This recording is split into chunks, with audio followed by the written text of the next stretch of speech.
ہر بچہ فطرت اسلام پر پیدا ہوا، مسلم پیدا ہوا، ہر جگہ پیدا ہونے والا بچہ تو مسلم ہے، ہر مسلمان کوئی بحث نہیں کرتا، بحث کے لیے اکیلا کردار ہے، بس ابو طالب رہ گئے ہیں، انہیں کے کردار پر بحث ہوگی، وہ مسلمان تھے کہ نہیں۔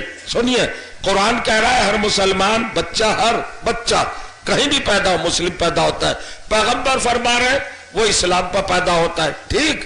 اور پھر پیغمبر نے کہا جیسی پرورش ہوتی ہے ویسا بچہ آگے چل کر مذہب اختیار کر لیتا ہے۔ خود پیغمبر جس کی گود میں پلے اس کے بارے میں بھی تو سوچنا چاہیے۔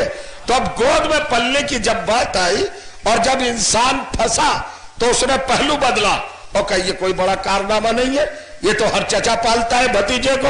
ہم نے بھی کہا ٹھیک ہے، یہ دلیل نہیں بن سکتا، یہ ثبوت نہیں بن سکتا، یہ پروف نہیں بن سکتا، آرگو نہیں کیا جا سکتا، اس بات پر استدلال نہیں لایا جا سکتا، لوگوں کو قائل نہیں کیا جا سکتا، مگر یہ تو دیکھو اس پالنے کو اللہ اہمیت کیا دے رہا ہے، کس مقام پہ رکھ رہا ہے۔ آپ پورے طور پہ جاگے نہیں ہیں، آپ بیدار نہیں ہوئے۔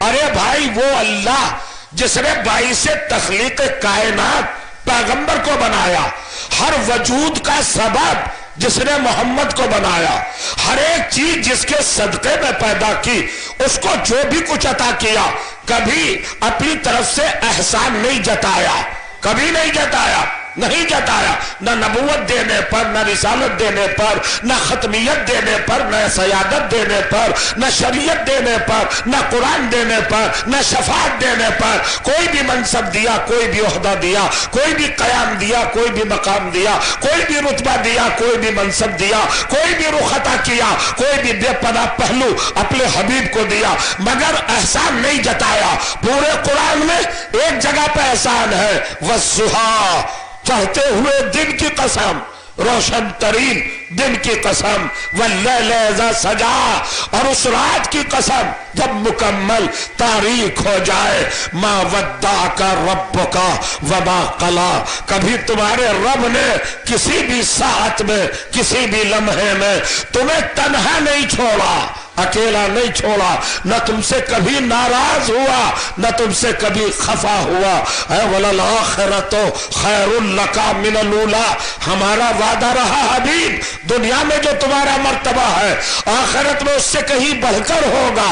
پھر اس کے بعد فرمایا وَلَسَوْفَ يُعْطِيكَ رَبُّكَ فَتَرْضَىٰ، آپ کا رب آپ کو آنے والے زمانے میں وہ چیز عطا کرے گا کہ آپ اس سے راضی ہو جائیں گے، یعنی اپنے اللہ سے آپ راضی ہو جائیں گے۔ محمد کی رضا کی متلاشی ہے مشیت پروردگار، غور کریے گا، نہیں سمجھ رہے آپ میرا محمد کس مقام پر ہے، کس مقام پر ہے، ابھی سوچا ہی نہیں۔ ساری مسلمان دنیا آج تک اپنے رہبروں کے لیے کہتی آ رہی ہے رضی اللہ تعالیٰ عنہ، اللہ راضی ہو جا، اللہ راضی ہو جا، اللہ راضی ہو جا، لیکن اللہ کیا کہہ رہا ہے کہ میری خواہش ہے کہ محمد مجھ سے راضی ہو جا۔ یہ ہے مقام محمدیت، یہ ہے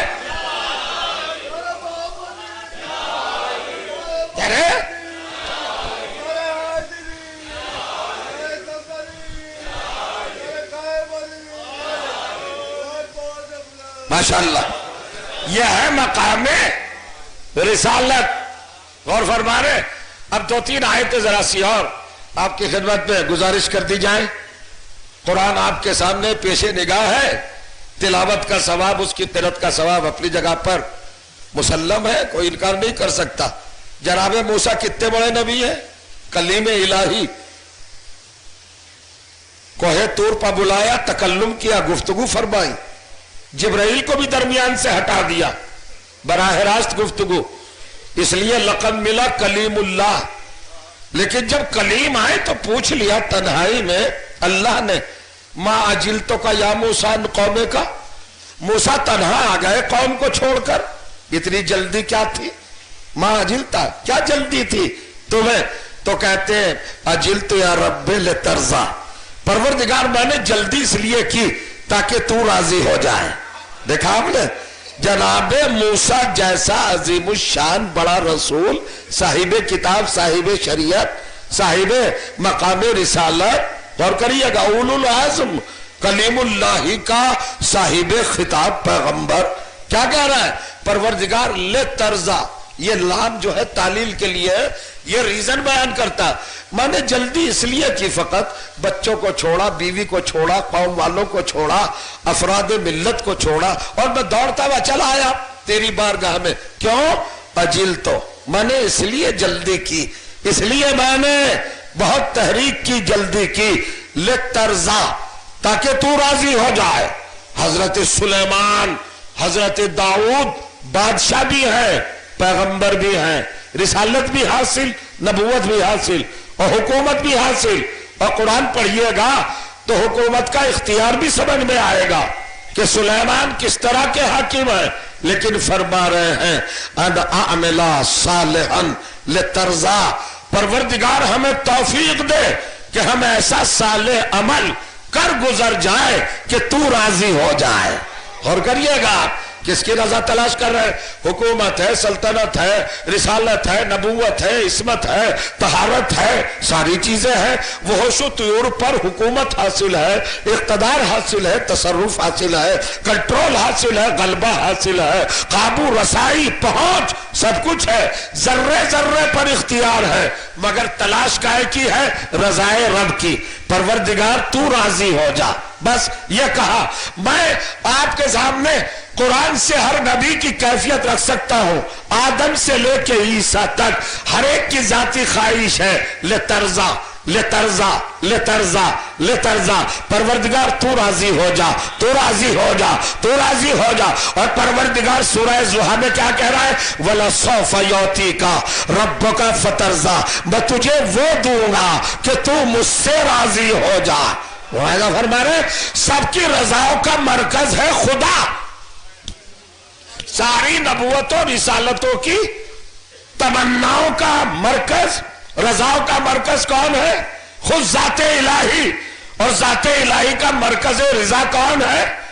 رسول، پیغمبر، ایسا رسول جس کو اس مرتبے پر لے آیا، سب سے سپیریئر بنایا، سب سے ممتاز بنایا، سب سے منفرد اور بے مثل بنایا، کوئی محمد جیسا نہیں، جس کی رضا کا متلاشی جویا اور طالب خود خدا ہو، رب العزت بے نیاز، جس کی رضا کو تلاش کر رہا ہو، وہ ہے مصطفیٰ۔ اتنے درجے پر لانے کے بعد اب کیا کہا؟ اب دیکھتا ہوں کتنا آپ بیدار ہیں۔ اب کہتا ہے وَالضُّحَىٰ وَاللَّيْلِ إِذَا سَجَىٰ مَا وَدَّعَكَ رَبُّكَ وَمَا قَلَىٰ وَلَلْآخِرَةُ لَكَ خَيْرٌ لَكَ مِنَ الْأُولَىٰ وَلَسَوْفَ يُعْطِيكَ رَبُّكَ فَتَرْضَىٰ أَلَمْ يَجِدْكَ يَتِيمًا فَآوَىٰ۔ اے محمد، جب میں نے تمہیں یتیم پایا تو اپنی گود میں نہیں پالا۔